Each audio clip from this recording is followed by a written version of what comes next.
Hello, hello. Oula, c'est un peu fort. Bonjour. Du coup, merci d'être venu à la soirée UE7. Du coup, on a eu des retours sur la soirée UE3, genre en mode il faut que ça soit un peu plus interactif et tout. Du coup, on vous a fait un WooClap. Du coup, je dis beaucoup de fois du coup par contre. Mais vous pourrez répondre à tous les QCM et même aux nuages de mots qu'on vous a proposés avec le professeur Lamouille sur WooClap, du coup. La partie UE7, elle est divisée en plusieurs parties. Du coup, ça va être beaucoup la SHS. On va commencer par la relation soignant-soigné. Ensuite, on part sur des réflexions interdisciplinaires sur le début de vie. Ensuite, on part sur la fin de vie qui est faite par la professeure Lamouille qui n'est pas là, mais du coup, on la présentera pour elle. Ensuite, on part sur tout ce qui va être à propos des greffes, le don d'organes, le handicap, et on finira par un petit peu d'éthique, du coup. Tout ça, ça sera parsemé de QCM et ça sera autour de cas cliniques un peu plus concrets pour vous aider un peu au mieux à apprendre tout cela. Du coup, ce que je vous propose, c'est de rejoindre le WooClap, s'il vous plaît.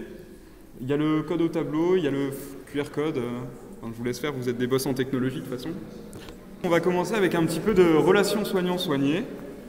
Hop, je vais rapprocher le micro. Du coup, on va vous parler de Bob le bricoleur. C'est un monsieur qui a 56 ans, qui est ouvrier et qui va seulement chez le médecin quand il a des problèmes de santé, quand ça va pas du tout. Enfin, il y va vraiment en cas de dernière nécessité, quoi. C'est vraiment un monsieur qui veut absolument travailler. Sauf que depuis quelques temps, Bob, il a beaucoup de diarrhée, il a des douleurs abdominales. Genre, c'est devenu pas cool pour lui. Il prend des antidiarrhétiques, genre un peu du Smecta, en automédication. Sauf que du coup, ça passe pas. Et un matin, il a de violentes douleurs au niveau de l'abdomen. Et là, il est obligé de consulter parce qu'il ne peut plus travailler, parce qu'il est ouvrier, il faut qu'il porte des charges lourdes et tout ça. C'est impossible pour lui de travailler. Du coup, il va chez le médecin. Et le médecin, il lui fait un diagnostic super rapide parce qu'il est super performant. Il lui dit « Désolé Bob, mais tu as un cancer du côlon ». Du coup, le médecin, il va vouloir dire à Bob qu'il y a... Enfin, excusez-moi, je me suis trompé. Le médecin, il en conclut dans sa tête que pour soigner le cancer du côlon, il y a 2 protocoles possibles. Il y a un par chirurgie, du coup, qui va nécessiter 7 jours d'hospitalisation avec des effets secondaires importants durant un seul mois. Et par contre, Bob, du coup, après le début de l'hospitalisation, 14 jours après, donc soit 7 jours après l'intervention, il pourra tout de suite retravailler. Et il y en a un autre, c'est une chimiothérapie qui n'a pas du tout d'effet secondaire, qui est très peu. Et il y a une séance qui dure, il y a une séance par semaine durant 1 mois et demi, et Bob, il pourra reprendre le travail après 1 semaine à la fin des séances. Donc ça fait, en gros, il reprendra le travail 1 mois et 3 semaines après le début de sa chimio. Et du coup, le médecin, il lui propose aucun des 2 protocoles. Il lui dit « Bob, tu vas faire la chirurgie, comme ça tu retournes travailler parce que tu aimes bien travailler. » Voilà, en gros, ça se passe comme ça. Vous avez un peu cerné le cas de Bob.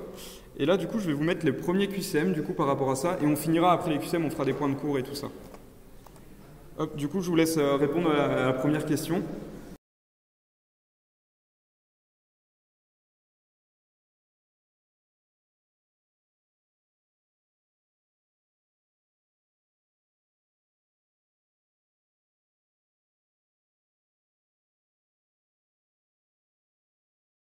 Vous avez été 53% à dire que le regard utilisé, c'est celui expliqué par Talcott Parsons.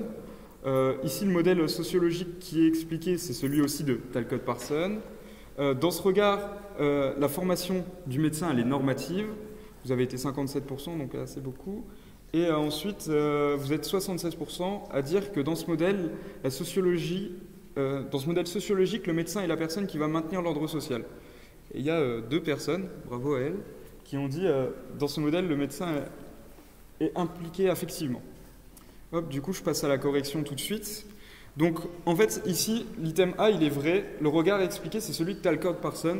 Du coup, c'est le regard fonctionnaliste que je vais vous détailler après via les points de cours après le second QCM. Le modèle sociologique, c'est également celui de Talcott Parsons. Il faudra juste faire peut-être attention aux nuances entre sociologie et philosophie.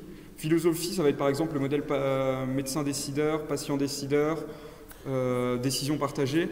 Et tout ce qui est sociologie, ça va être le modèle consensuel, etc. Dans ce regard, la formation du médecin, elle est normative. Oui, ça fait partie du regard fonctionnaliste du coup. Et c'est vraiment une formation normative. Dans ce modèle sociologique, le médecin est la personne qui va maintenir l'ordre social. Alors, c'est dans le regard que le médecin est une personne qui va maintenir l'ordre social, c'est une nuance un peu fourbe, mais du coup le médecin, dans ce modèle, dans le modèle consensuel, c'est vraiment il est considéré comme une institution. Et dans ce modèle, le médecin est appliqué affectivement, c'est faux parce que dans ce modèle, le médecin ne peut pas du tout être appliqué affectivement, c'est vraiment dans une fonction de soin entre guillemets et pas où on va accompagner son patient. Je vais vous laisser passer au deuxième QCM et après on passera au point de cours.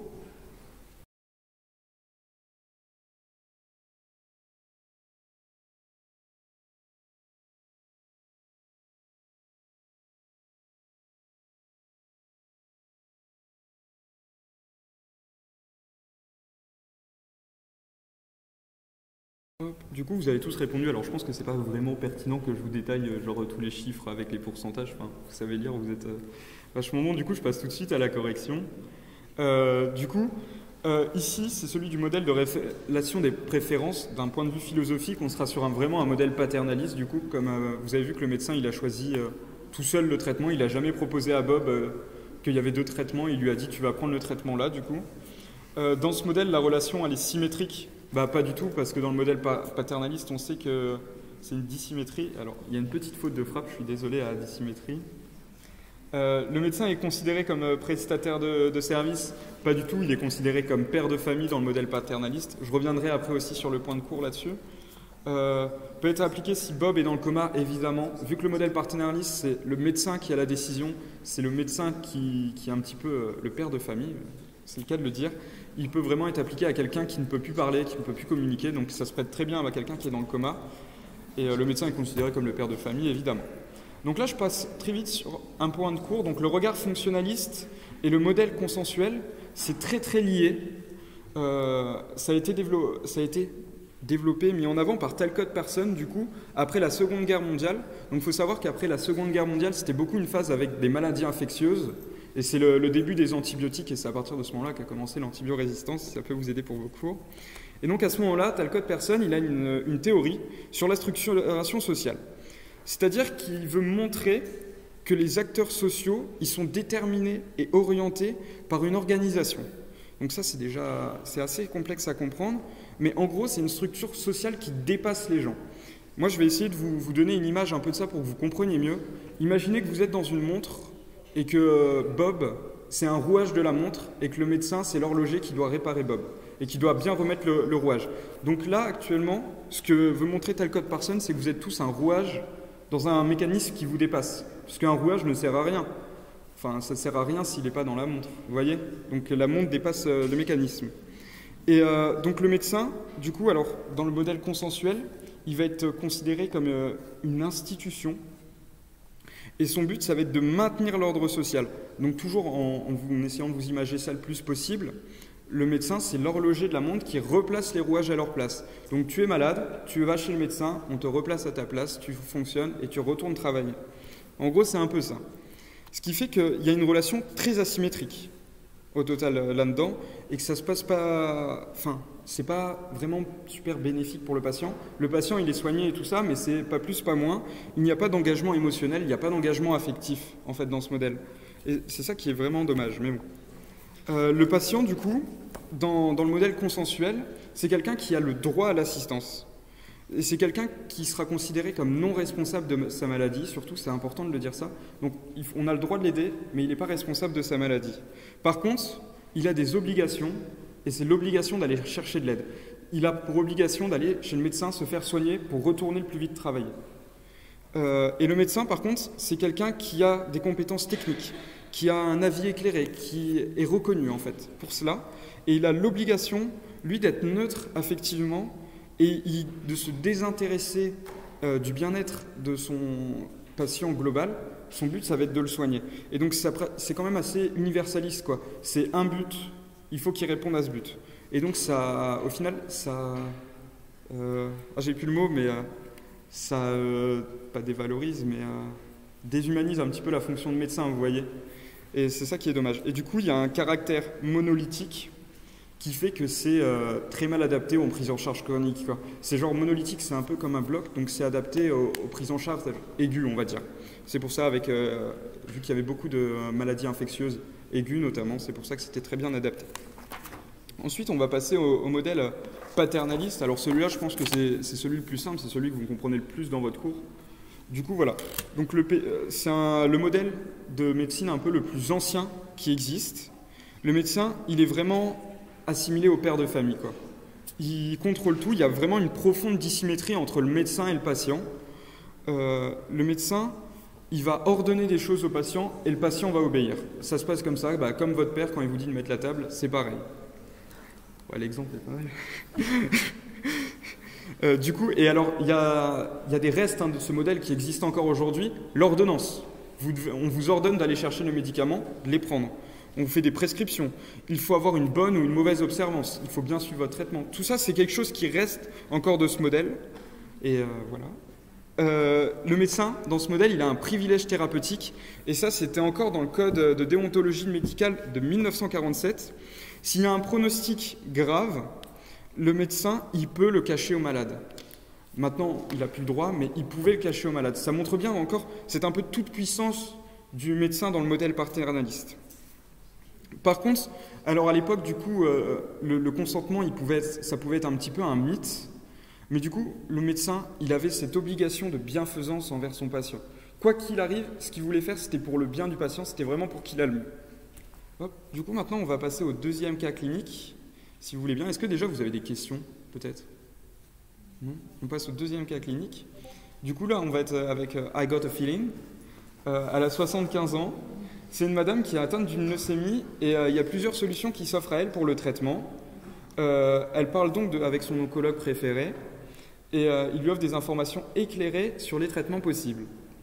Madame ensuite, elle débat avec son oncologue préféré, toujours, sur le meilleur traitement possible, parce qu'elle en avait plusieurs. Imaginons qu'il y a 3 traitements pour la leucémie. Tout ce que je dis par rapport au traitement, c'est aléatoire. Enfin, je ne suis pas oncologue ou quoi. Je tiens à préciser au cas où. Et du coup, ils tombent ensemble d'accord sur le meilleur traitement possible pour soigner sa pathologie et ce qui convient au mieux pour, du coup, Madame Feeling.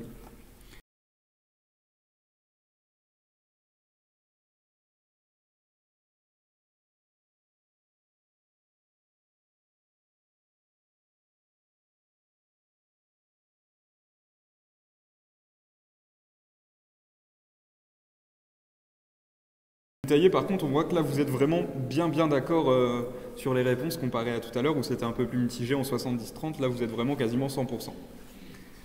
Hop, du coup, on va passer à la correction et il y a beaucoup de personnes du coup qui ont juste. Ça, pareil, c'est un modèle qui est très bien compris par les étudiants. C'est le modèle de la décision partagée. Donc, c'est un petit peu un débat entre le patient et le médecin. Chacun a quelque chose à apporter à l'autre. Du coup, voilà. Pareil, je le redétaillerai après dans un point de cours. Du coup, pour l'item A, le patient a une totale maîtrise sur sa vie. Oui et non, parce que j'ai préféré mettre faux à cet item parce que, rappelez-vous que vous avez vu un modèle où c'est le patient décideur et que alors là, il a vraiment une totale maîtrise sur sa vie. Là, il est quand même en accord avec le médecin lui conseille des trucs, ce qui fait que voilà, on est un peu plus mitigé. Dans ce modèle, il a un respect de l'autonomie du patient. Effectivement, le patient quand même lui choisit son traitement et tout ça, on lui apporte une information éclairée. Il est applicable à un patient dans le coma? Pas du tout. Le seul modèle applicable qui sont dans vos cours à un patient dans le coma, c'est le modèle paternaliste. Parce que si c'est un patient décideur, il ne peut plus parler, il est dans le coma, quoi. Et s'il doit délibérer avec le médecin, il ne peut plus parler, il est dans le coma. Donc voilà, c'est vraiment seulement le modèle paternaliste. Le patient et le médecin sont partenaires, oui, puisqu'ils collaborent ensemble pour le bien-être du patient. Et il existe une possibilité de délibération, excusez-moi. Effectivement, oui, c'est un peu le principe du modèle, du coup. On passe au QCM suivant, et après on passera au point de cours, du coup.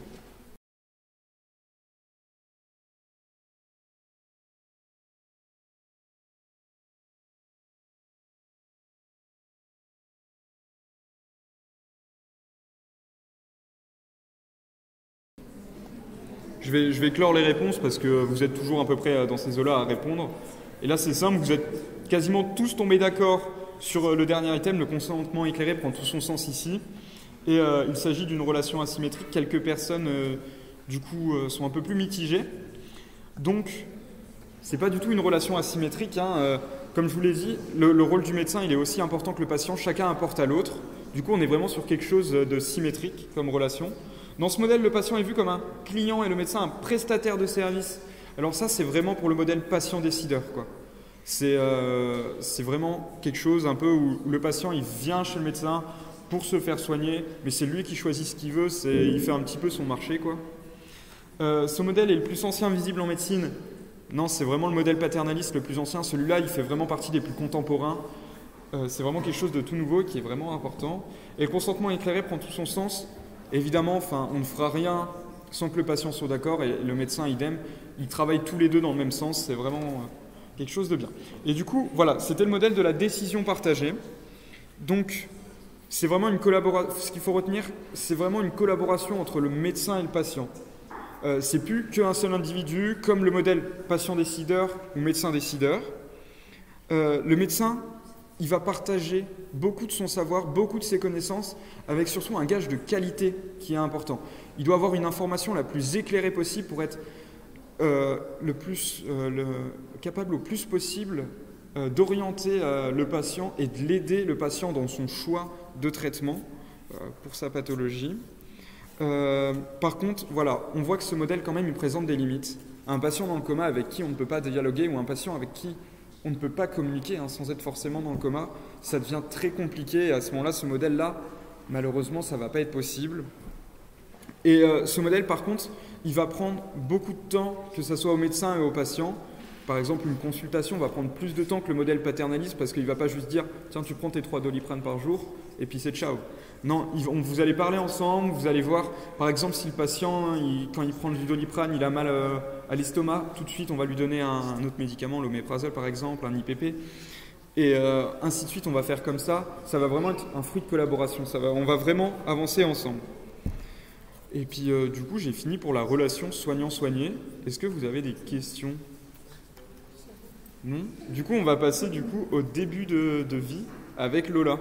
Je vais se présenter. Oui, applaudissez Étienne. Et on peut applaudir aussi Clara et même les tuteurs, donc Clara qui est l'autre RMUE7 et même les autres tuteurs du E7 qui ont fait Alors, le premier patient, du coup, c'est Anesthésie, voilà, super jeu de mots, qui est une femme de 33 ans, donc elle est enceinte, je vais vous lire. Donc, Madame Anesthésie, elle rend visite à son médecin pour un suivi de grossesse, donc tout à fait classique. Et le médecin il suspecte, d'après les antécédents familiaux de cette dame, qu'elle a sûrement une maladie génétique et cette maladie génétique elle va potentiellement toucher le fœtus, donc c'est pas cool. Et il décide de faire des tests qui pourraient permettre de confirmer plus ou moins si le problème touche le fœtus ou pas. Donc ces tests ils sont faits et les résultats ils prouvent que effectivement, malheureusement, le fœtus il pourrait naître avec des déformations. Donc en gros paralysie partielle, déformation, paralysie partielle ou totale, et donc une dépendance totale pendant toute sa vie. Donc en gros c'est quelque chose de très handicapant quand même pour le futur enfant. Donc cette Madame Anesthésie qui est ravagée par la mauvaise nouvelle, elle ne sait plus quoi faire et donc elle demande l'avis de son médecin.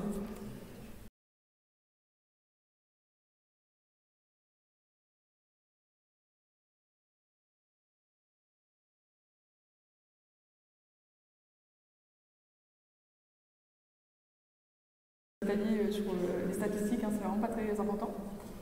Donc voilà la correction. J'espère que vous êtes contents de ce que vous avez fait. Donc là, je vais un peu justifier, je vais un peu lire les justifications. Donc pour la première question, en France, Madame Anesthésie a le droit d'avorter si elle est enceinte depuis moins de 10 semaines. Alors c'est faux, mais c'est-à-dire qu'en fait, elle peut avorter, par exemple, pas depuis moins de 10 semaines maximum. C'est-à-dire que donc, avec ça, c'était vrai avec la loi Veil de 1975, mais avec la revue de la loi en 2001, on peut avorter à 12 semaines de grossesse et donc 14 semaines d'aménorrhée. Donc en gros, c'était pour dire que même à 12 semaines, elle aurait pu avorter. C'était ça. Donc c'était faux. Ensuite, la deuxième question, selon le droit civil français, l'embryon est humain dès sa conception. Donc c'est faux également. Puisque selon le droit civil français, encore une fois, l'embryon c'est ni une personne ni une chose, ça c'est vraiment un truc hyper important à savoir, vraiment ça attend très très souvent le QCM, parce qu'en fait il est considéré humain par le projet parental qui l'accompagne. Ensuite, donc, pour la troisième question, le droit à l'avortement a été déclaré en 1975 par la loi Veil, je vais y arriver, donc c'est vrai, puisque c'est la loi qui a donné le droit à l'IVG, la loi quand même super connue. en posant bien sûr certaines limites. Et après, elle a été revue, etc., mais ça vient quand même de 1975. Ensuite, les médicaments peuvent causer la même conséquence que la maladie génétique qui touche le fœtus de Madame Estésy. C'est vrai aussi. Voilà, vous pouvez vous rappeler des crises du thalidomide et du diltiazem. Donc voilà, qui sont des médicaments un peu où il y a eu, qui ont été qui sont très controversés, qui ont été retirés du marché. Donc voilà, vraiment retenez ces cas-là, ce sont vraiment les deux plus importants, surtout le thalidomide. Et ensuite, on a un fœtus est considéré comme viable à partir de 22 semaines de grossesse ou alors 500 grammes. Et c'est vrai également, il faut bien connaître ça, c'est vraiment super important. Donc ensuite, il y a un deuxième QCM.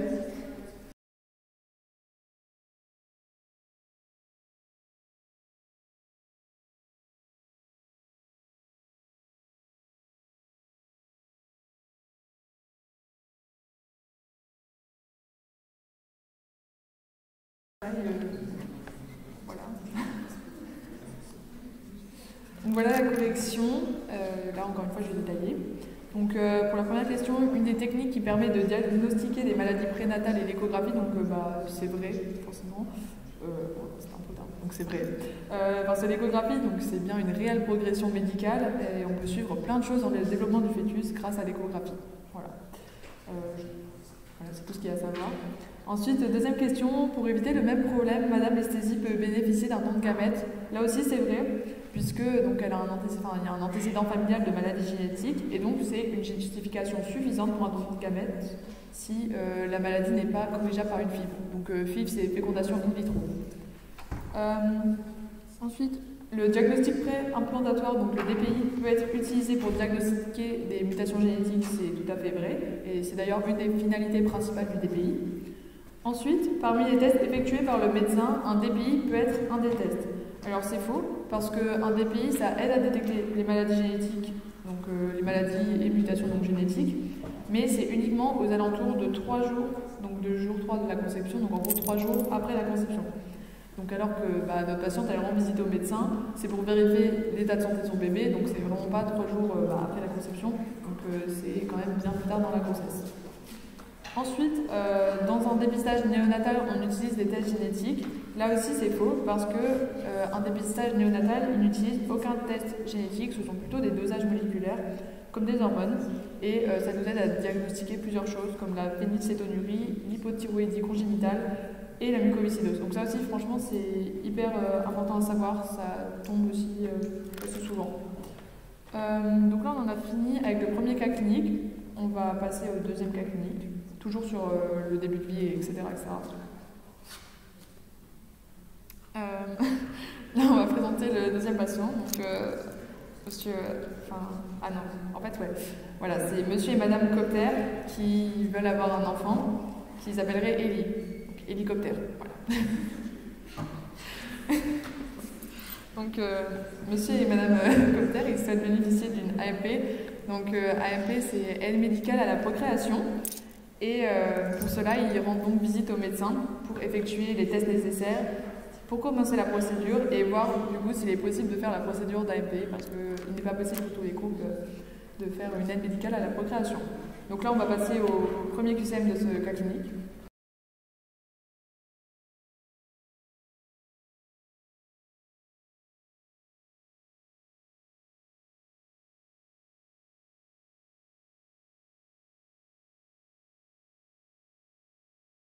Bon, on va passer à la correction. Encore une fois, je trouve la souris. Oui, c'est bon. Clique sur la souris. Oui, j'appuie sur la souris, c'est bon. Donc, la correction. La première question, donc l'AMP, donc aide médicale à la procréation, inclut les raisons non médicales pour la prise en charge. C'est faux. Ça, c'est aussi hyper important à savoir dans votre cours, à savoir faire la différence entre AMP et PMA, donc procréation médicalement assistée. Parce que voilà, l'AMP, elle prend en charge uniquement les raisons médicales d'infertilité. Donc vraiment, il faut rentrer ça dans la tête, même si c'est un peu dur. Ensuite, la PMA, donc procréation médicalement assistée, inclut les raisons non médicales pour la prise en charge. Ça, c'est vrai pour le coup, parce qu'à l'inverse de l'AMP, ça prend en charge quand la raison est autre que médicale. Ensuite, on a l'infertilité doit être L'infertilité doit être médicalement prouvée avant de bénéficier d'une AMP. Alors c'est vrai, donc c'est dans la loi. Ensuite, l'ICSI, donc l'injection intracytoplasmique de spermatozoïdes, c'est une technique d'AMP. Là aussi, c'est vrai, puisque dans un circulaire encadrant les bonnes pratiques cliniques en 1999, l'ICSI est mentionné en tant que technique d'AMP. Et l'ICSI, c'est à l'origine de plus d'un tiers des enfants nés après l'AMP. Donc c'est quand même une méthode assez importante et assez utilisée, du coup. Ensuite, si Madame Cotter a 45 ans, la demande sera refusée. Et effectivement, c'est vrai, puisque la limite d'âge de procréation pour la femme est fixée à 42-43 ans en France. Donc dommage, à quelques années près. On va passer au deuxième QCM et au dernier QCM concernant les réflexions sur le début de vie et ce cas clinique. Voilà.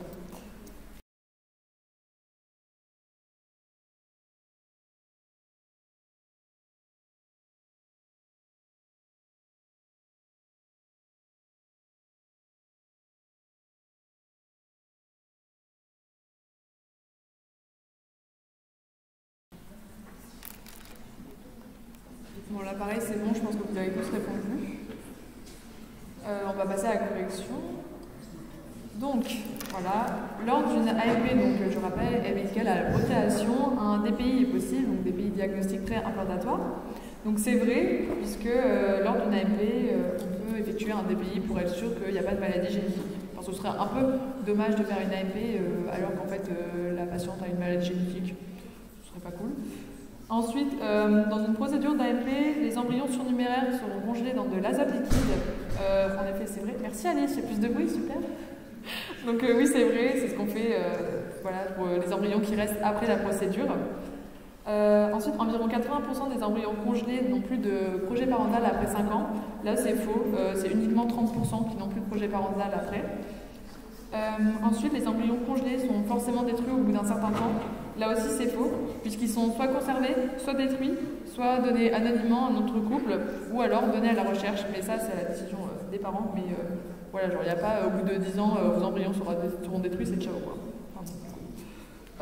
Et ensuite, en France, le don de gamètes, c'est un acte volontaire, anonyme, et qui peut être sujet d'une rémunération. Là aussi, c'est faux. Attention, vraiment, il n'y a pas de rémunération, c'est gratuit.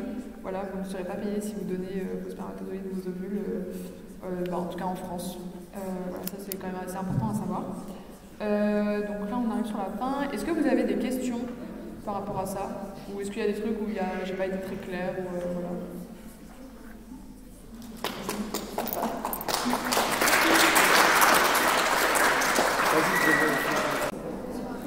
Hop, du coup, je vais passer sur la fin de vie. Du coup, moi, je m'occuperai d'une première partie. Après, il y aura mes copains qui feront l'autre partie. Du coup, ça, c'est la partie qui nous a été proposée par le professeur Lamouche Chevalier, du coup. Elle nous l'a envoyée, on s'en est occupé et on va faire la présentation pour vous. Petit aparté, j'ai oublié de vous préciser pour tout à l'heure la relation soignant-soigné. Ce que je peux vous conseiller, ce qui peut être intéressant pour vous de faire, c'est d'aller lire par simple curiosité, pour le plaisir, entre guillemets, le sermon d'Hippocrate. Même si vous n'êtes pas destiné aux études de médecine, vous allez voir, c'est vachement enrichissant pour la relation soignant-soigné. Du coup, on va commencer par une vignette clinique. Donc, médecin généraliste, vous vous rendez dans une EHPAD pour un renouvellement mensuel du traitement de Madame Dupont, qui a 85 ans, qui est en situation palliative exclusive d'un cancer colique avec des métastases hépatiques et pulmonaires. Ça va pas bien.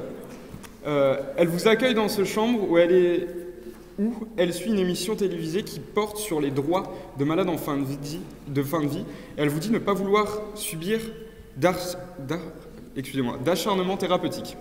Donc qu'est-ce que vous allez vous lui proposer? Là, vous allez voir, c'est un nuage de mots, donc faites une proposition et puis ça va s'afficher au tableau.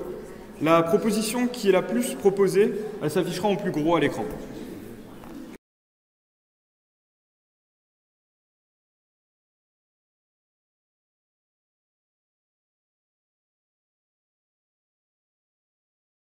Bien joué à la personne qui a mis mourir tranquille pépouze. Non. Du coup, en fait, vous êtes beaucoup à avoir mis soins palliatifs, du coup, parce que vous voyez, le mot il est en plus gros. Mais en fait, on vous a déjà dit dans l'énoncé juste ici, elle est en soins palliatifs, en situation palliative exclusive. Du coup, ça sous-entend déjà qu'elle est en soins palliatifs. Surtout avec ce type de pathologie, avec un cancer colique, qui a beaucoup de métastases hépatiques et pulmonaires. Là, c'est vraiment... Bref. Vous êtes beaucoup à proposer la sédation profonde. Le professeur Lamouche-Chevalier, lui, il nous a dit les réponses qu'il attendait. Elle nous a dit, excusez-moi. Elle attendait les directives anticipées. Donc, vous êtes beaucoup à l'avoir proposé.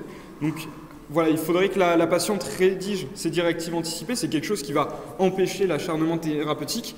Et aussi que la patiente, du coup, désigne une personne de confiance à qui se référer si un jour elle n'est plus dans l'état de communiquer ou autre. Donc là, tout de suite, on va passer à un petit point de cours, du coup. Oula, excusez-moi. Non, un QCM. Et après, je vous détaillerai les directives anticipées, excusez-moi.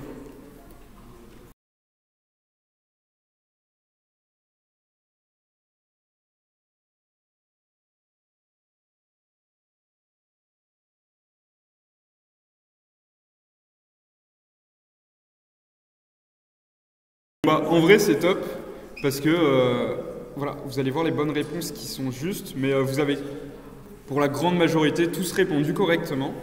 Donc, pour les directives anticipées, du coup, elles n'ont pas de durée de validité, elles sont révocables à tout moment, et elles peuvent être rédigées sur un papier libre. On peut l'écrire comme ça, il faut juste qu'elles soient datées, signées. Il y a des modèles qui existent, qui sont mis par la HAS à disposition, Haute Autorité de Santé, du coup. Hop, et voilà. Donc, les directives anticipées, c'est un soutien pour les patients dans un souhait de fin de vie pour les patients.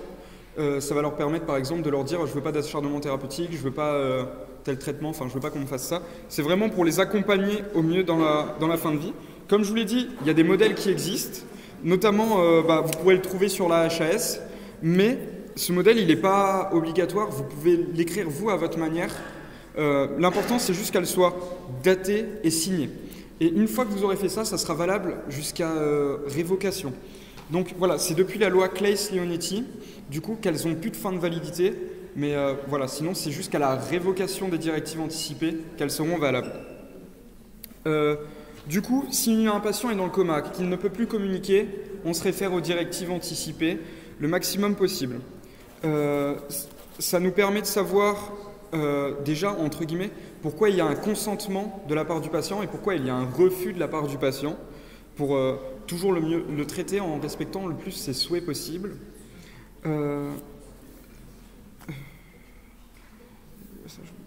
Par contre, il faut savoir qu'il y a deux exceptions du coup aux directives anticipées. Les situations d'urgence. À ce moment-là, on est dû en urgence, on n'a pas le temps de regarder cette directive anticipée, on doit agir dans l'urgence parce qu'en urgence, notre but premier, c'est quand même de secourir la personne, de la soigner. Par contre, dans un second temps, dès qu'on aura connaissance qu'il y a des directives anticipées, à ce moment-là, on va regarder pour prendre une décision en fonction de ce qu'il avait émis et pour adapter le traitement. Et il y a aussi la directive anticipée, si on est dans une situation totalement inadaptée, à ce moment-là, on ne s'y référera pas. Du coup, là, je vais laisser un de mes camarades pour prendre la partie suivante, la suite.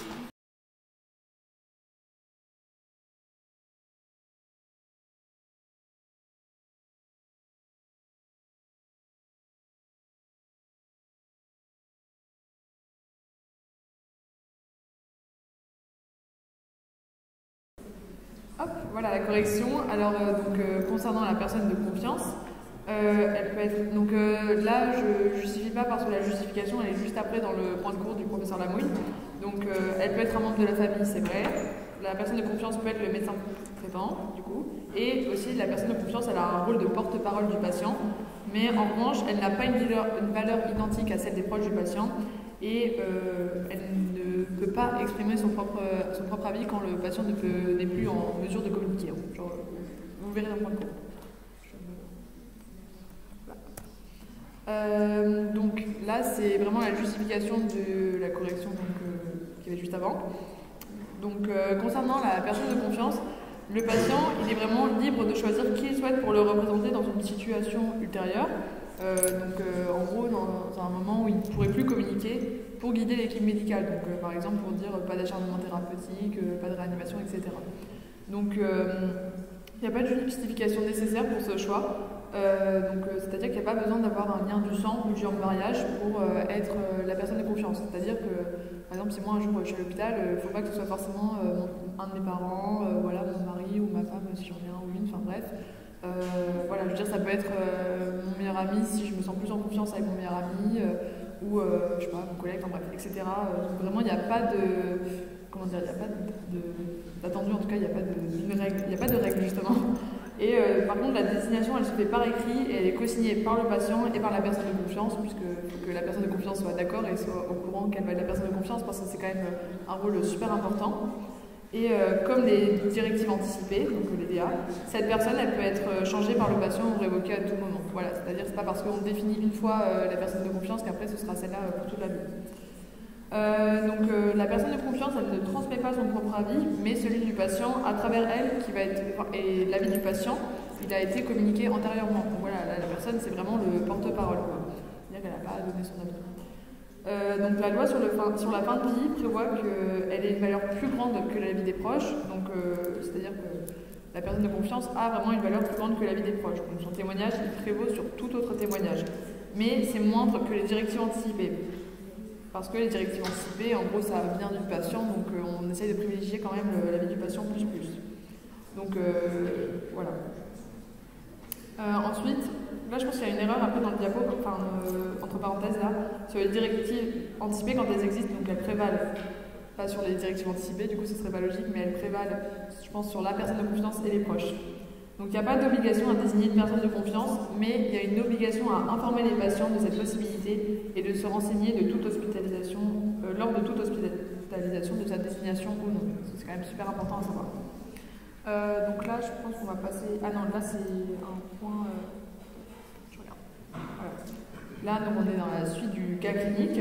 Donc cette patiente a bien compris que la maladie dont elle souffre est grave. Donc, pour rappel, sa maladie, c'est un cancer du côlon avec des métastases hépatiques et pulmonaires qui évoluent. Donc c'est non opérable. Donc bon, bref. Un bac plus 10 pour comprendre que c'est vraiment grave. Donc sur quel argument, donc un ou plusieurs, vous pouvez dire que cette patiente relève d'une prise en charge qui est dite palliative. Donc là, vous allez avoir, comme avant, là vous pouvez mettre à l'écrit ce que vous pensez. Donc les arguments, quoi.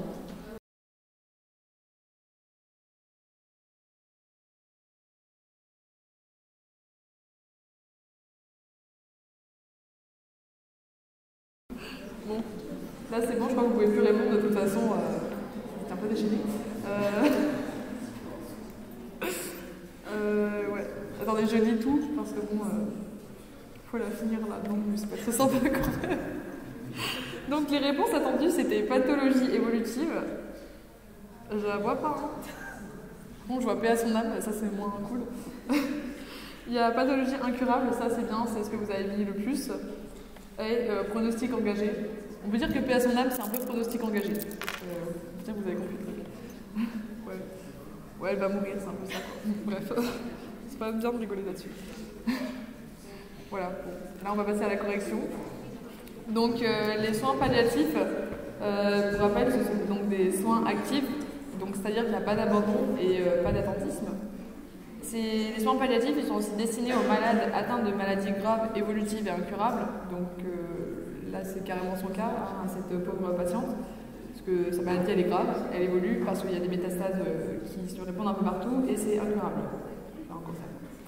Et les soins palliatifs ont pour objectif d'avoir la meilleure qualité de vie possible pour le patient. Donc en répondant à leurs besoins dans le cadre d'une prise en charge globale, donc que ce soit les besoins physiques, psychologiques, spirituels, sociaux, vraiment, etc., etc. Voilà, je ne vais pas développer là-dessus. Est-ce que vous avez des questions pour l'instant? Nickel, trop cool. Donc moi j'en ai fini. Et là ça va être le tour de Clara. Voilà.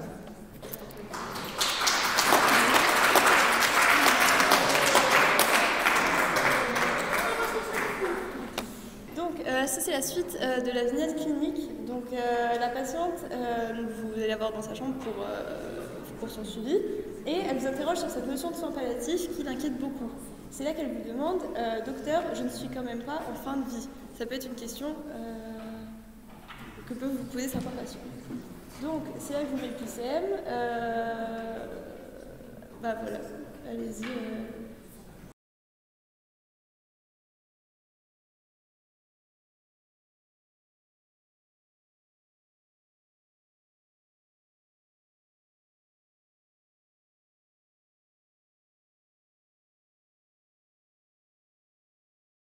Alors, donc pour pour la plupart, vous avez indiqué les réponses 4 et 5 vraies, donc on va voir la correction. Donc, pour les 3 premiers items, les 3 premiers items étaient faux. Donc, le premier, les soins palliatifs sont réservés à la phase terminale. C'est faux, il y aura un petit schéma après pour vous montrer les différentes étapes, mais les soins palliatifs, ils peuvent et doivent être intégrés à la prise en charge précoce des maladies graves afin d'assurer la meilleure qualité de vie possible et le plus longtemps possible des patients. Donc, c'est-à-dire que les soins palliatifs commencent même dans la période de curabilité et ne sont pas uniquement dédiés à la phase terminale. Les soins palliatifs ne concernent que la prise en charge des cancers. C'est évidemment faux. Ils concernent toute pathologie incurable. Donc voilà, toute pathologie incurable peut nécessiter une prise en charge palliative. Il n'y a pas que les cancers qui sont des pathologies incurables. Typiquement, on va dire le VIH, à l'heure actuelle, pour la plupart du temps, est stabilisé, mais ça peut être considéré comme c'est une pathologie incurable. Donc voilà, il n'y a pas que les cancers. Les soins palliatifs ne se mettent en place qu'à l'arrêt des traitements visant à traiter la maladie en cause, c'est faux aussi. On parle de soins palliatifs intégrés. Donc, ils sont associés à des traitements spécifiques qui ont pour visée de guérir, enfin pas de guérir, mais de traiter la maladie en phase initiale de la prise en charge, puis deviennent exclusifs lorsque les traitements spécifiques sont interrompus. Donc voilà, c'est ce que je vous disais. C'est bon. Voilà, donc là vous avez un schéma qui est dans votre Ronéo normalement, qui est dans le diaporama du professeur Lamouille. Donc vous voyez, vous avez... Je trouve pas la souris. Donc vous avez la période curative, donc il y a encore un espoir de guérison. Donc vous avez le diagnostic de la maladie. Donc là commence une période curative avec un espoir de guérison. Vous avez encore l'espoir de soigner votre malade, c'est typiquement avant une chirurgie au moment d'un cancer, avant de retirer la tumeur principale, il y a encore espoir de guérison. Ensuite, donc c'est ce qu'on appelle des soins spécifiques. Vous allez faire une chirurgie, retirer un segment pulmonaire, voilà. Ensuite, il y a le diagnostic d'incurabilité, c'est-à-dire qu'on se rend compte qu'il y a des métastases, que le cancer a métastasé sur plusieurs sites et qu'en fait, on ne peut pas retirer toutes les zones de métastase et que donc c'est un diagnostic d'incurabilité. On ne pourra pas soigner le cancer, le patient décédera de ce cancer quoi qu'on fasse. Là, on entre en période palliative, mais ce n'est pas pour autant qu'on arrête brutalement les soins spécifiques. On peut continuer de mettre en place une chimiothérapie, des rayons, un curage ganglionnaire, etc., pour limiter, on va dire, l'expansion du cancer ou pour soigner des soins plus spécifiques, typiquement certaines douleurs qui pourraient être dues à des tumeurs qui seraient envahissantes. Il y a des soins spécifiques qui seront adaptés à ça, qui n'ont pas pour visée forcément de guérir le malade, mais qui sont des soins spécifiques, qui ont une visée spécifique, qui ne sont pas à visée palliative. Donc, mais en parallèle de ça, il y a aussi une prise en charge palliative, un accompagnement du patient. Et ensuite, quand le patient entre en phase terminale, là, il n'y a plus de traitement spécifique. Donc c'est la période palliative terminale et c'est des soins de confort. C'est des soins qui ont pour but de rendre la vie du patient moins pénible, moins douloureuse, jusqu'à son décès. Et ensuite, il y a le décès. Voilà. Donc voilà. Ensuite, les items suivants. Donc, les soins palliatifs visent l'amélioration de la qualité de vie des patients, tant physique que psychique. Et oui, c'est vrai, évidemment. L'amélioration de la qualité de vie porte sur tout ce qui peut être gênant d'un point de vue médical, psychologique, social et spirituel. Les soins palliatifs, c'est pas juste donner des antidouleurs. C'est tout ce qui va permettre de rendre le quotidien du malade moins pénible. Les soins palliatifs visent également le bien-être des proches du patient dans une démarche d'accompagnement pendant la maladie et après le décès. Oui, c'est vrai. C'est-à-dire qu'un médecin de soins palliatifs, il va évidemment accompagner le malade, mais également les proches. Si c'est un patient qui a des enfants, quel que soit l'âge des patients, mais souvent des patients qui relativement en bas âge, ou enfin qui sont relativement jeunes, il y a une prise en charge qui va être faite évidemment de ces enfants-là. Et après le décès, annoncer le décès du patient à la famille et proposer un accompagnement. Aussi, tout au long de la prise en charge, permettre à la famille d'être là, d'être présente et de participer en quelque sorte aux soins, ça permet de rendre le décès moins compliqué, moins douloureux, même si ça reste toujours douloureux évidemment, pour les proches. Donc l'accompagnement fait partie intégrante de la prise en charge palliative, mais ne se résume pas à cela. C'est ce qu'on disait avant, les soins palliatifs, c'est aussi des traitements physiques, etc. etc. Les soins palliatifs ne sont prodigués qu'à l'hôpital, c'est faux. Donc ces soins sont prodigués également à domicile, parce qu'il y a des personnes qui ne souhaitent pas décéder à l'hôpital. Il y a des personnes qui préfèrent rentrer chez elles, ou juste pour qui l'hôpital, on va dire, n'a pas d'apport particulier. Et aussi dans les structures médico-sociales, donc les foyers d'hébergement, et dans les maisons de retraite ou les EHPAD. Voilà, il y a beaucoup de personnes âgées qui vont décéder en EHPAD, et donc la prise en charge palliative est essentielle dans ces circonstances-là. Voilà, est-ce que vous avez des questions sur cette partie-là? Donc on remercie à nouveau le professeur Lamouche-Chevalier pour son aide et la rédaction des QCM et de cette partie de cours. Voilà, un grand merci à elle. Et maintenant, Lise va vous faire la partie sur le don d'organes.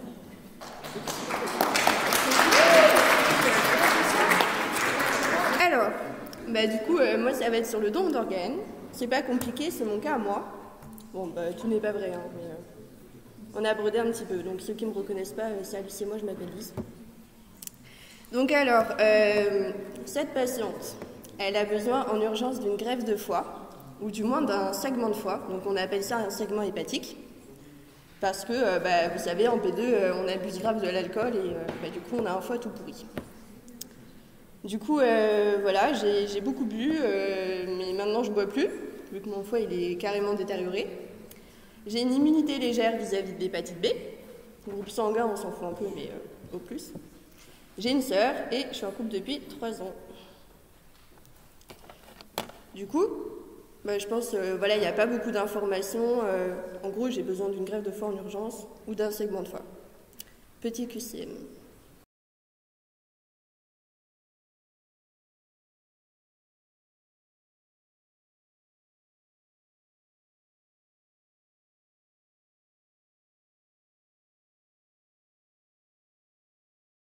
Alors du coup, il y en a beaucoup qui ont mis C et D, un petit peu qui ont mis la E.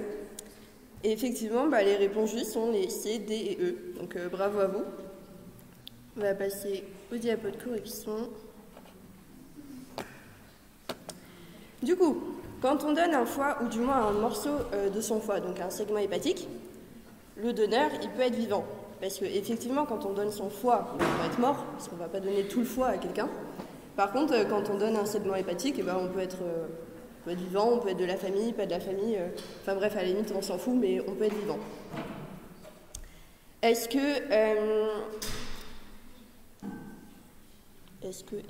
que ça doit être une personne non connue de la famille et du patient afin de respecter la clause d'anonymat du don d'organes de l'Agence de biomédecine? Ça, c'est faux, parce que depuis 2011, vous le verrez dans le rappel de cours, on peut être aussi une personne connue, genre un membre de la famille ou quelqu'un avec qui on a des relations proches. Est-ce que ça peut être mon copain dans ce cas clinique? Apparemment oui, parce que du coup, je suis avec lui depuis plus de 2 ans. Donc ça marche. S'il y a une preuve, mais je vous dis, il y a une preuve. Est-ce que ça peut être ma sœur? Oui, vu qu'on est de la même famille. Et est-ce que ça peut être un donneur vivant pour les dons de segments de foie? C'est ce qu'on a dit tout à l'heure. Pour les segments de foie, il n'y a pas besoin d'être mort.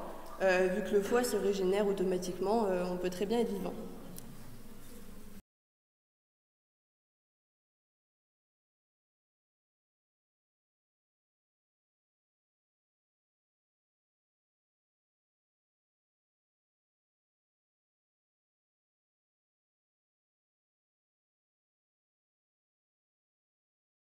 Par rapport à tout à l'heure, il y avait une petite main levée, il me semble.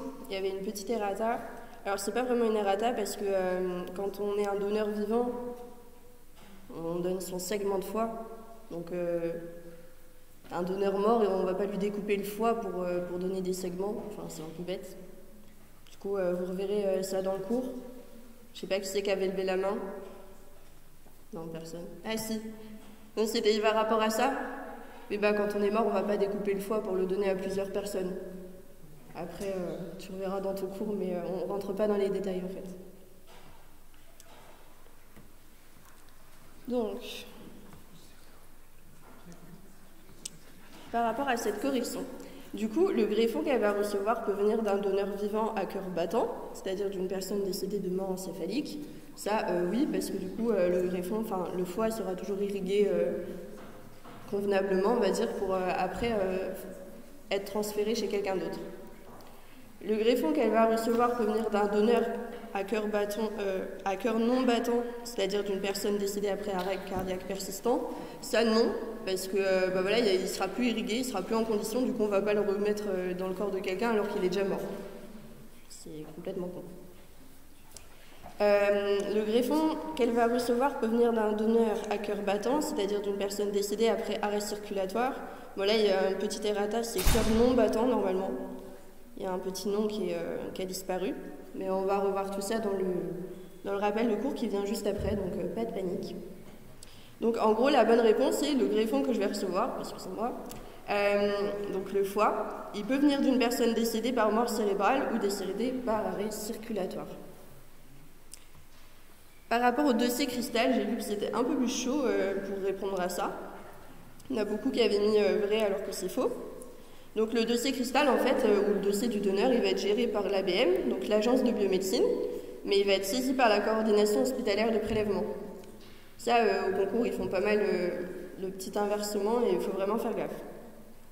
Et enfin, la phase chirurgicale de prélèvement du greffon est organisée par la coordination hospitalière de prélèvement. Ça, c'est vrai.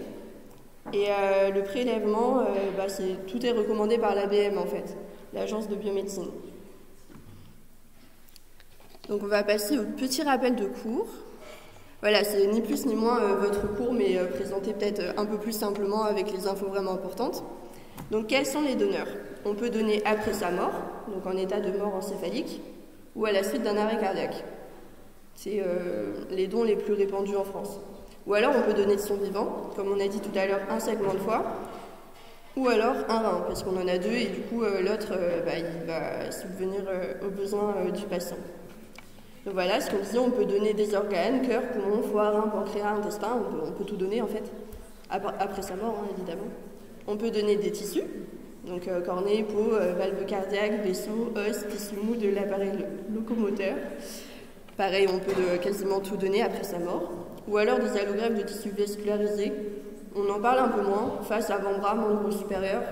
Pour la petite histoire, il y a 1 an ou 2, la première greffe des 2 bras a été réalisée près de Lyon. Je ne sais pas si vous en avez entendu parler, mais c'est une grande avancée dans la médecine.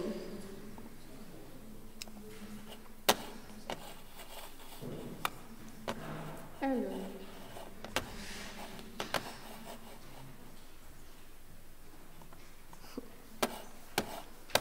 Pardon, je ne retrouve plus la souris. Qui n'est pas encore partie. Ça, je la vois pas.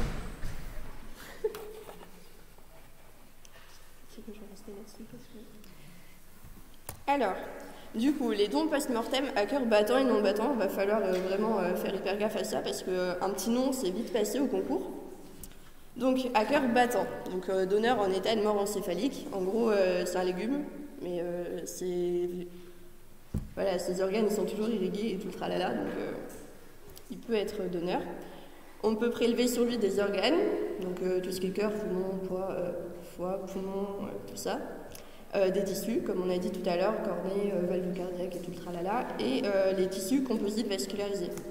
La caractéristique de ce don, c'est que c'est le plus grand nombre de donneurs en France, et chaque année, il y a entre 3 000 et 5 000 décès en situation de mort encéphalique, dont près de la moitié amène un don, donc environ 2000 dons à peu près.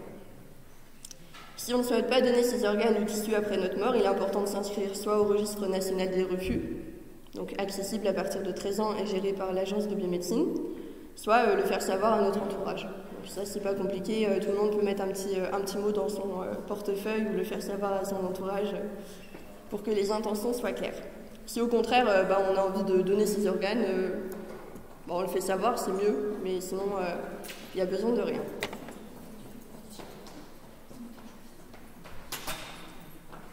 Et après, on a les dons post-mortem à cœur non battant. Donc c'est là qu'il ne va pas falloir confondre.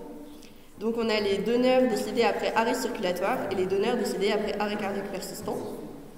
Après arrêt circulatoire, on peut donner ses organes, donc poumons, foie, rein, pancréas, tout ça, et les tissus. Alors qu'après arrêt cardiaque persistant, on peut donner que les tissus. Pour la simple et bonne raison que s'il n'y a pas de cœur battant, il n'y a pas de sang. Du coup, les poumons, les foies, les organes ne sont pas irrigués, du coup ils meurent. Donc on ne va pas les transférer dans un nouveau patient. La caractéristique pour un arrêt circulatoire, c'est un protocole très strict. Donc à la suite d'un arrêt cardio-circulatoire inopiné, catégorie de Maastricht 1 et 2, présence ou non de secouristes capables de faire des gestes de réa, ou à la suite d'un arrêt cardio-circulatoire, attendu, arrêt thérapeutique après actif en réanimation, donc Maastricht 3. Bon, ça, c'est vraiment à savoir, mais c'est un peu plus dans le détail. Et par contre, après arrêt circulatoire persistant, on a des caractéristiques, c'est en chambre mortuaire ou au bloc opératoire, pas de greffe en urgence, car ils doivent d'abord transiter par une banque de tissus pour assurer sécurité et efficacité. Voilà.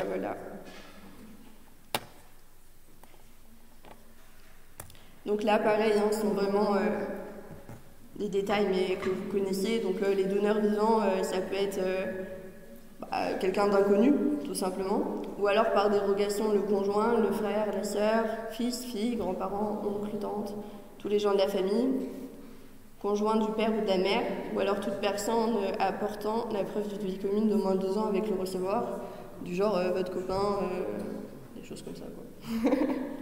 Mais depuis plus de 2 ans. Et depuis 2011, on a toute personne pouvant apporter la preuve d'un lien affectif étroit et stable. C'est-à-dire que vous n'avez pas forcément l'alliance au doigt, mais voilà, ça fait 2 ans que vous vous connaissez bien, que vous partagez des trucs ensemble. Ou alors un don croisé. Je ne sais pas si vous connaissez le don croisé, tout le monde connaît normalement. Donc voilà, je ne vais pas rentrer dans les détails. Je vais la trouver, Attends. Bon. Ah si, c'est bon. Yes. Alors du coup, on va passer au deuxième cas clinique. Bon, cette fois, c'est pas moi. Donc voilà, son prénom c'est Alex, son nom c'est Derrière, il a 55 ans, il est en couple, il a 2 enfants, il a un frère jumeau, qui sont des vrais jumeaux, et une sœur. Donc comme vous pouvez le voir, l'état de santé d'Alex a commencé à le préoccuper dès qu'il était jeune en fait.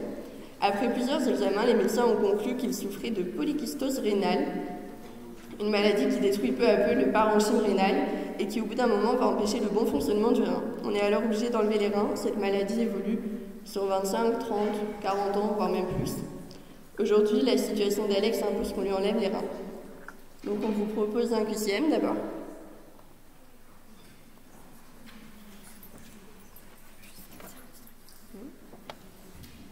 Ça serait super sympa de rester jusqu'à la fin, parce que c'est quand même un gros travail et on comprend que ça vous prenne du temps, mais voilà, Lise elle est en train de faire sa présentation, donc partir en plein milieu c'est pas trop cool pour elle.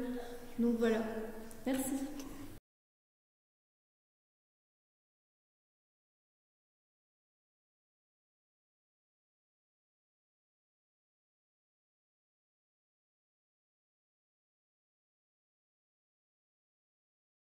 Vous avez été pas mal à répondre B, C et D.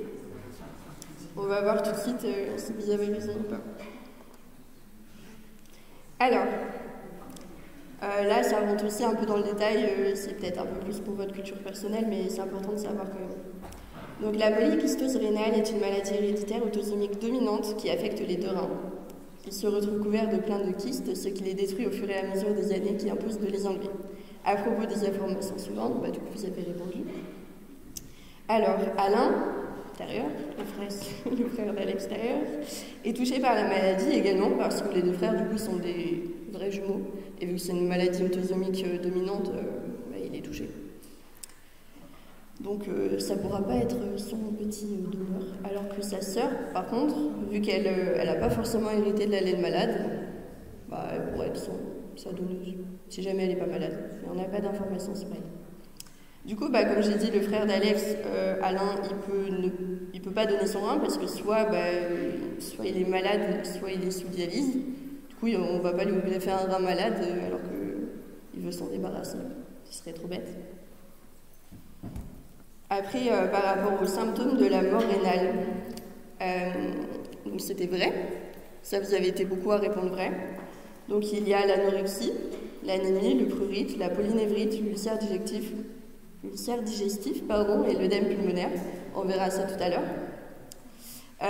Par rapport au poids qu'il aura perdu si on lui enlève ses reins, effectivement, on peut lui enlever 4 kilos. C'est mieux qu'un régime. Parce que du coup, chaque rein peut faire jusqu'à 2 kg avec la polykystose rénale. Du coup, si on lui enlève les deux, ça fait 4 kg au moins. Et dans tous les cas, lorsqu'on a les reins défaillants, donc, comme Alex, vaut mieux avoir une greffe que d'être sous dialyse. Parce que la dialyse, déjà, vous ne savez pas quand est-ce que vous allez être greffé. Puis c'est 3 fois 4 heures par semaine. Et puis c'est complètement invivable en fait, au long terme. Elle était pas mal à mettre les réponses C et D. C'est un peu plus mitigé sur A, B, C. On va voir ça tout de suite. Du coup, on n'a pas encore trouvé de rein pour Alex, mais il est bien placé sur la liste d'attente des greffons. En attendant, il doit se résoudre à faire des séances de chimio, donc comme on vous a dit. Par rapport au rein, donc, il a 3 fonctions principales et on retrouve 4 phases dans la maladie chronique. Attention à ne pas inverser les chiffres, ça va vite se tromper. Par rapport à la dialyse, ou en tout cas le remplacement du rein, on connaît 2 grandes techniques, donc la transplantation qui a été expérimentée dans les années 1950, l'hémodialyse en 1960 et la dialyse péritonéale en 1970. Ça pareil, on peut vite vous faire vous tromper sur les dates, ça va super vite. Après, le principe de l'hémodialyse est que le sang suit un cycle extracorporel jusqu'au filtre et qui revient épuré, ça vous connaissez. Le premier succès de la greffe rénale se passe en 1954 chez 2 frères, après un échec en 1952 où le rein sera greffé, mais le receveur meurt 3 semaines plus tard. Donc c'est con pour lui. Après, donc l'item E, c'est l'une des complications possibles à la suite d'une greffe rénale et la nécrose tubulaire aiguë. On peut aussi retrouver le rejet aigu du rein, des infections après transplantation ou encore un cancer, mais c'est beaucoup plus rare. Donc voilà, là les points de cours, on va passer très très vite. Donc le rein, il a 3 grandes fonctions: l'excrétion des produits, des déchets, donc l'urine en gros, maintenir la stabilité des liquides corporels, la volémie, vous avez vu, on a eu 4 déjà, et la régulation de la pression artérielle, de la minéralisation osseuse et de l'hématopoïèse. Donc voilà. Pareil, après il y a 4 phases de la maladie chronique. L'altération moléculaire au sein des cellules tout d'abord. Après, le dépistage précoce en période longue, les symptômes sont encore visibles. Ensuite, les symptômes de la maladie deviennent visibles. Pardon, ils étaient invisibles pour la phase numéro 2. Et pour finir, la fonction de l'organe est détruite, et puis mise en jeu du pronostic vital, et puis on meurt. C'est sympa. Après, par rapport à la mort rénale, définition, symptômes, vraiment vous les avez dans les cours, insuffisance rénale chronique a des conséquences générales consécutives à l'empoisonnement par les toxines urémiques. Les toxines stagnent, ne sont plus éliminées, empêchent les autres organes de fonctionner. Voilà, des signes généraux vont apparaître, du type anorexie, anémie, prurite, polynévrite, ulcère digestif, œdème pulmonaire. Et puis après, coma urémique, et puis après, mort, si on n'est pas soigné. Remplacement du rein, donc transplantation ou dialyse. Transplantation, on a dit tout d'abord, la première, elle avait été essayée en 1952, elle n'a pas marché. La deuxième, premier succès en 1954. Les complications possibles, on les a données: la nécrose tubulaire aiguë, le rejet aigu, l'infection après transplantation rénale et les cancers. L'hémodialyse, en 1960, le sang qui suit un circuit extracorporel. Il y a deux compartiments, un compartiment vasculaire et un compartiment dialysat, où va circuler un liquide extrêmement surveillé et préparé qui va passer au contact du filtre. Donc comme j'ai dit tout à l'heure, c'est 3 fois par semaine minimum, 4 heures, donc c'est vraiment chiant à vivre. Et vaut mieux avoir des greffes. Et dialyse péritonéale, le principe, ça va être un petit shunt dans le ventre, enfin, on va passer dans le ventre. Le sang circule par les vaisseaux du péritoine, va transférer les toxines urémiques dans la cavité péritonéale remplie de dialysa. Voilà, il va y avoir, ça va se faire en 2 temps. Le premier temps, vidange du péritoine par la pesanteur en mettant la poche à terre. Et le deuxième temps, remplissage du péritoine avec le liquide stérile. Je ne sais pas si vous avez des questions. On est passé vraiment très vite parce que c'est vraiment du cours copier-coller, quoi. Non. Je laisse mes collègues finir.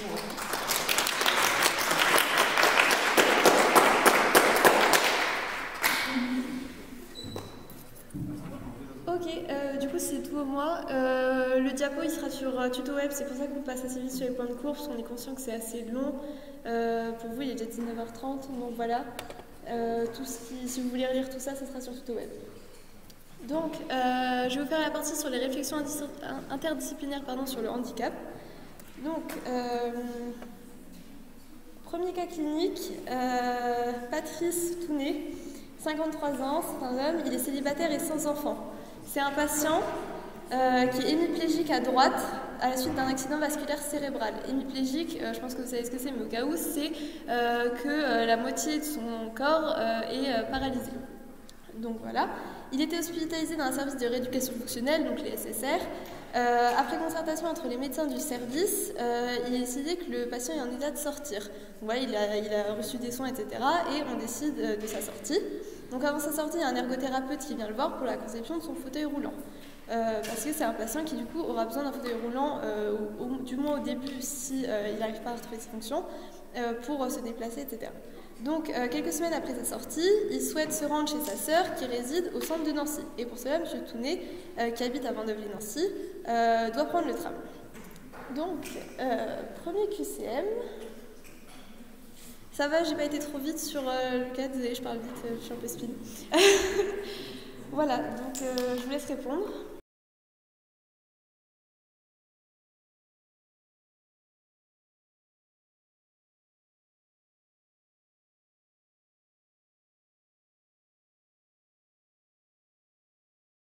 Pour la plupart, vous pensez que l'AD et l'AE sont vrais. Pour le reste, un peu plus mitigé, donc on va voir la correction. Alors, ce patient arrive à un arrêt de tram qui n'est pas adapté à une personne à mobilité réduite. C'est le cas de beaucoup d'arrêts de tram de la ligne T1 d'ailleurs.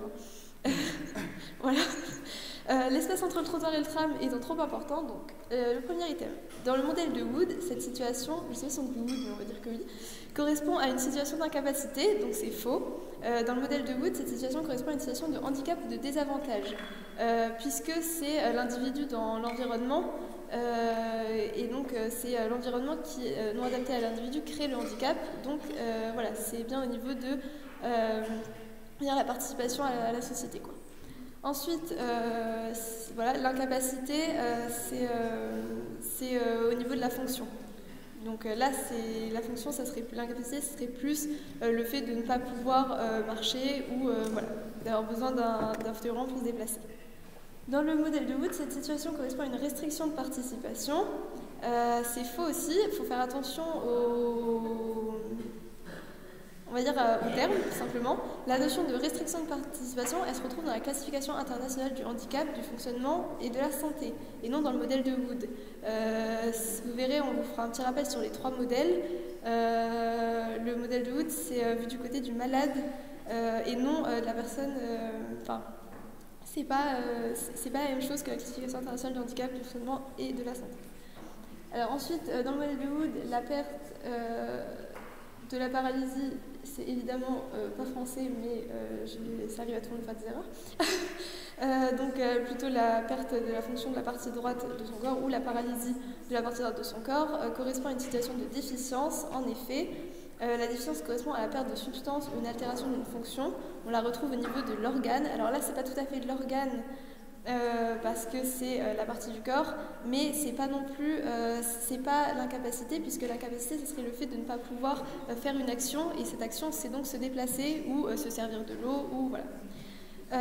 Dans cette situation, il y a une inadéquation entre les caractéristiques biologiques de l'individu et les caractéristiques de l'environnement, évidemment, puisque les caractéristiques biologiques de l'individu, c'est l'hémiplégie droite, même si évidemment il ne faut pas réduire la personne en situation de handicap à son hémiplégie, mais voilà, dans ce cas-là, dans cet item-là, c'était ça qui était attendu. Et les caractéristiques de l'environnement, c'est le trottoir qui ne va pas être surélevé pour être à la même hauteur que l'entrée du tram, et qui va donc faire que la personne en figurant ne pourra pas monter dans le tram. Et eux, ici, l'environnement et la société ne sont pas adaptés à la personne, et oui, évidemment. On ne va pas parler de c'est pas la personne qui est handicapée, c'est la personne qui est en situation de handicap, puisque l'environnement, et donc là, en l'occurrence, l'arrêt de tram, n'est pas adapté à la personne. Et donc voilà, si l'arrêt de tram était adapté, la personne en figurant pourrait prendre le tram et il n'y aurait pas de situation de handicap. Voilà, un autre QCM.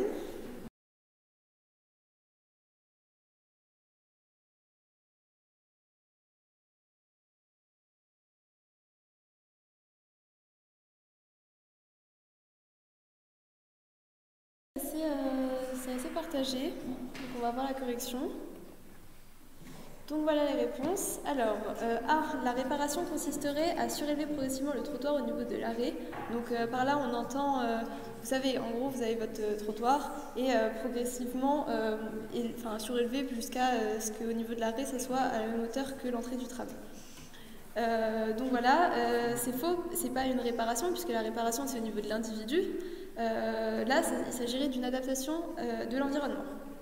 La compensation intrinsèque de l'individu correspond à l'utilisation du fauteuil roulant, non, puisqu'il s'agit d'une compensation extrinsèque. Donc voilà, là c'est vrai pour ça.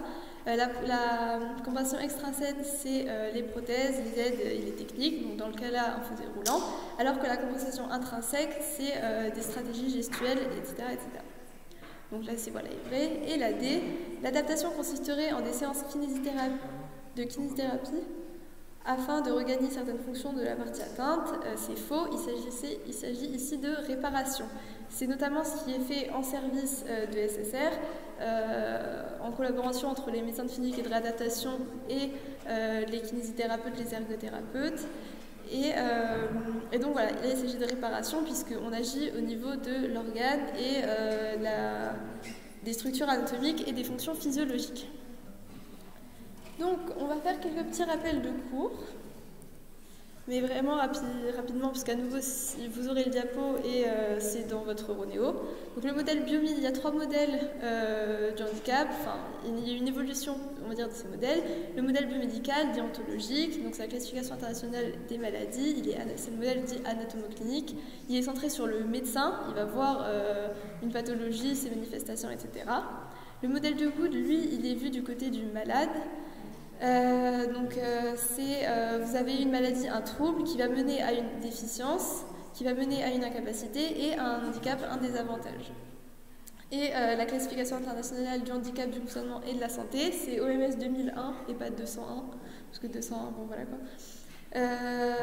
Qui est vu du côté de la personne en société. Donc là, c'est ce que je vous disais, c'est le handicap n'existe que parce que l'environnement et la société ne sont pas adaptés à la personne en situation de handicap. Si l'environnement et la société s'adaptent aux personnes en situation de handicap et à leur définition, on va dire à leur limitation d'activité, il n'y aurait pas de situation de handicap en fait. Donc c'est pour ça que la société doit s'adapter. C'est la notion de société inclusive qu'on verra dans la suite, bref, le cas clinique sur... Je vais y arriver. Les grands processus pour réduire le handicap, donc c'était le deuxième QCM, la réparation donc de l'individu, structure anatomique et fonctions physiologiques comme la mobilité articulaire, la force musculaire, l'endurance à l'effort, etc., etc. La compensation qui peut être intrinsèque ou extrinsèque et l'adaptation, donc cette fois de l'environnement, mais aussi du projet, si les deux premiers paramètres, donc réparation et compensation, ne suffisent pas pour obtenir la situation la plus optimale. Et j'ai pas passé le diapo là, parce que, voilà, pardon. Donc voilà, deuxième cas clinique. Elle s'appelle comment ? Elle s'appelle Hilary Gollet. 26 ans, c'est une femme. Elle est auteure-compositrice, on va dire autrice-compositrice-interprète. C'est une chanteuse donc connue qui se produisait sur scène depuis quelques mois à la suite de la sortie de son premier album. Progressivement, elle a commencé à remarquer une perte d'audition jusqu'à ce qu'elle finisse par ne plus entendre du tout.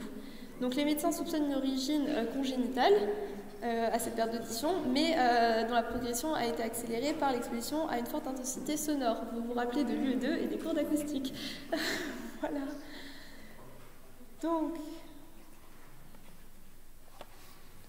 petit QCM, je vous laisse répondre.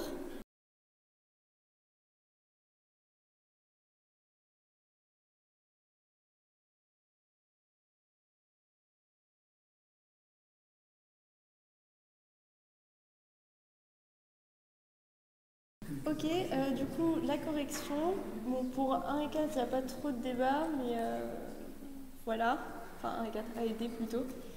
Donc, en raison de sa surdité, cette patiente, oui j'aurais dû lire l'énoncé avant, cette patiente rencontre des difficultés de communication avec son entourage, mais aussi avec les professionnels de santé qu'elle rencontrera au cours de son parcours de soins.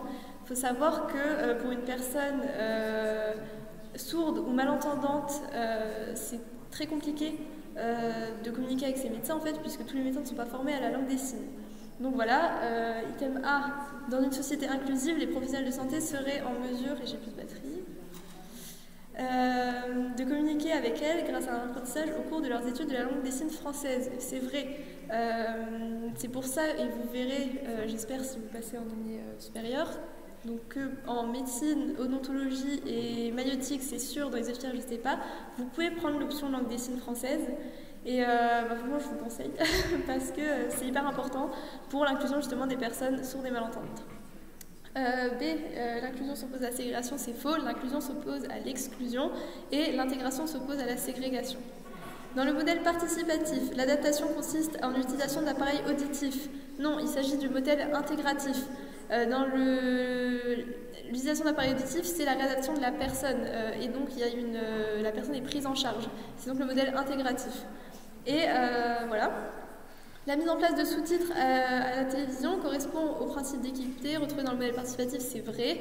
Vous voyez toujours à la télévision, quand il y a des discours officiels, une personne qui, dans le coin qui signe. Il faut savoir qu'il y a des pays où il y a des chaînes de télévision entières adaptées aux personnes sourdes et malentendantes. Donc ça prouve quand même qu'en France, on a encore un peu de travail à ce niveau-là. Voilà, donc on modifie l'environnement. Quand on dit environnement, c'est l'environnement aussi de ce qui fait, on va dire, d'un point de vue numérique. Et ensuite, ce modèle est celui de la loi du 30 juin 1975, c'est faux. Quand je disais ce modèle, je parlais du modèle du D, c'était peut-être pas clair, le modèle participatif, qui est donc celui de la loi du 11 février 2005. Voilà, donc petite définition de la médecine physique et de réadaptation. C'est l'application coordonnée et combinée de mesures dans les domaines médical, social, psychique, technique et pédagogique qui peuvent aider à remettre le patient à la place qui lui convient le mieux dans la société et ou à lui conserver cette place. Donc on va faire un petit nuage de mots, donc voilà, pour répondre à la question, quelles sont les missions de la médecine physique et de réadaptation? Il y a 3 notions dans votre cours, mais ça peut être, vous pouvez mettre d'autres éléments, voilà.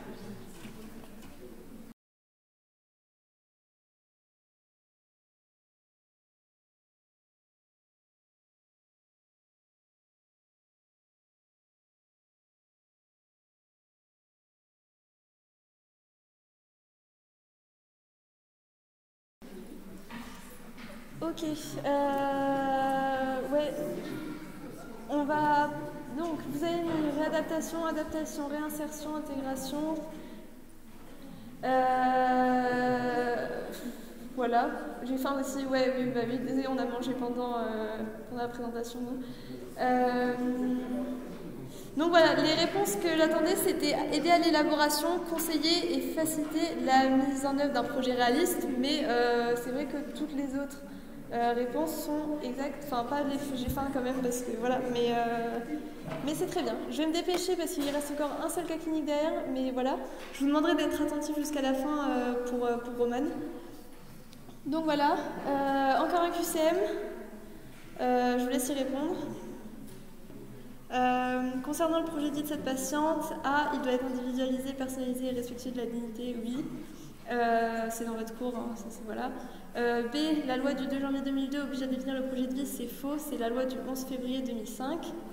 La vie professionnelle fait partie des domaines du projet de vie, oui, dans tous les cas, mais c'est notamment le cas dans ce cas clinique-là, puisque je vous rappelle que cette patiente est une chanteuse qui a perdu l'audition. Donc voilà, et elle ne pourra plus trop se produire sur scène. Et ensuite, les proches de cette patiente ne sont pas concernés par son projet de vie, évidemment c'est faux. Les proches sont au centre, les proches et la personne sont au centre du projet de vie. Voilà. Point de cours, vraiment rapide, mais je ne vais pas le lire pour que Romain puisse faire son passage. Je ne sais pas français, mais ça sera sur le tuto web, donc voilà. Là c'est intégration, exclusion, bref, voilà. Et ensuite, le projet de vie, et donc on passe à l'éthique en santé.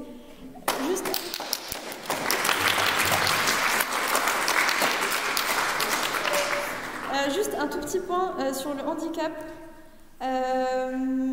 Faut savoir que, notamment dans les études de santé, il y a peu de personnes en situation de handicap qui poursuivre ces études-là. Même de manière générale, au niveau des études, il y a 20% de bacheliers en situation de handicap, seulement 20% qui continuent dans le supérieur. Donc c'est pour ça que le tutorat Saint-Johan, on met en place il y a des choses qui sont mises en place pour les personnes en situation de handicap. Il y a un pôle qui est géré par Julienne, qui est la responsable pour le handicap. Si vous avez besoin d'adaptation, de mise en place d'un tiers-temps, ou quoi que ce soit, ou vous pensez être en situation de handicap, n'hésitez pas à la contacter. Elle fera ce qu'il y a à faire, quoi. Voilà. Merci.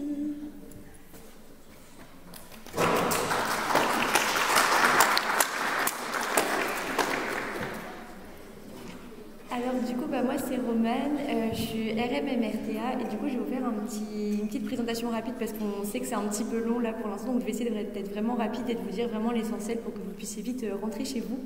Du coup, je vais vous faire un petit cas clinique sur l'éthique en santé. Bon, ça marche pas. Voilà, c'est bon.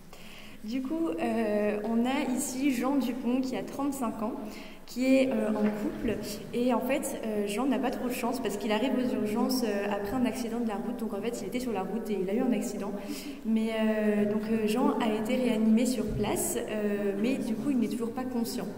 Donc en fait il arrive à l'hôpital en étant inconscient, les médecins le prennent en charge et en fait il décide de faire un scanner cérébral et en fait il découvre qu'il est en état de mort cérébrale à cause d'un gros traumatisme crânien, et donc il décide de le mettre sous respirateur et de contacter la famille. Donc là, il y a un premier petit QCM parce qu'on sait que le fait de mettre quelqu'un sur respirateur, ça pose beaucoup de questions. Donc je vous laisse répondre aux petites questions qu'il y a ici.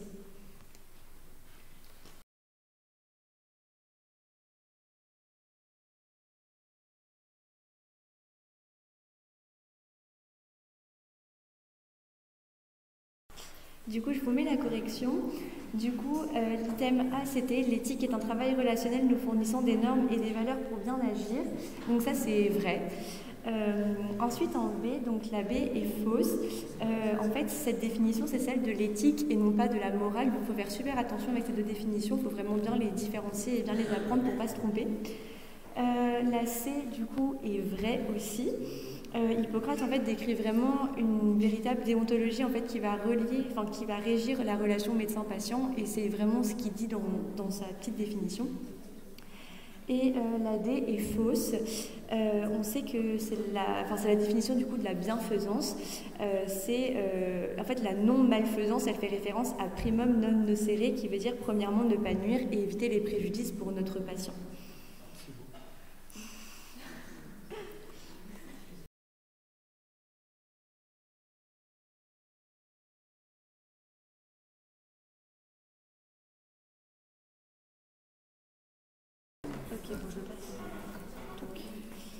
Du coup, voilà la correction. Donc, il y a juste la A de fausse. On sait que la bioéthique, donc c'est pas une simple extension de l'éthique médicale, c'est bien précisé dans votre cours. Justement, au contraire, on ne peut pas dire que c'est une simple extension, car en fait, la bioéthique, elle ne mobilise pas seulement le domaine du soin, ça va mobiliser en fait plein d'autres choses. Et tout le reste, du coup, est juste, bon, je n'étaille pas pour pas perdre trop de temps.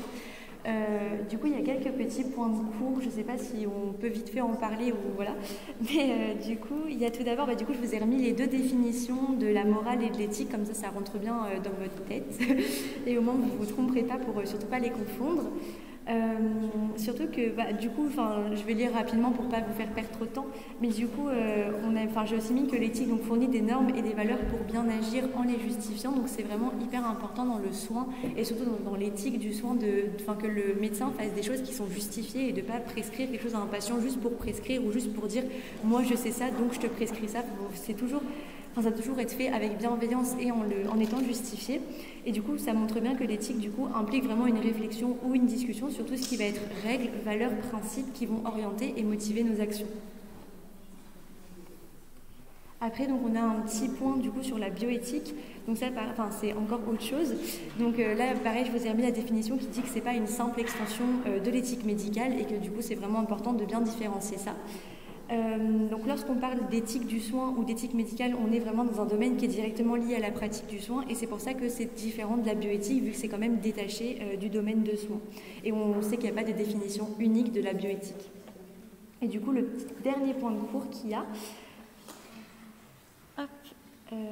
du coup, il y a quelques attitudes qui sont assez ambiguës à l'égard de certaines technologies. Donc, comme je vous disais, là, le petit Jean Dupont a été mis sous respirateur, mais on sait que dans certains cas, c'est assez compliqué de mettre des patients sous respirateur parce que ça veut dire qu'on prolonge entre guillemets leur vie, sauf que s'ils sont en état de mort cérébrale, il y a aussi le fait de dire que c'est aussi des soins qui sont un petit peu en trop, un petit peu de l'acharnement thérapeutique.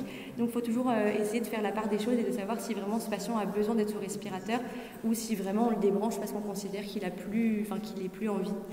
Donc voilà, il y a plusieurs choses qui sont un petit peu par rapport à ça. Il y a énormément de choses que vous avez aussi dans votre cours, donc je ne vais pas trop détailler pour ne pas vous faire perdre de temps. Et du coup, voilà, normalement, c'est tout terminé. On espère du coup que ça vous a plu.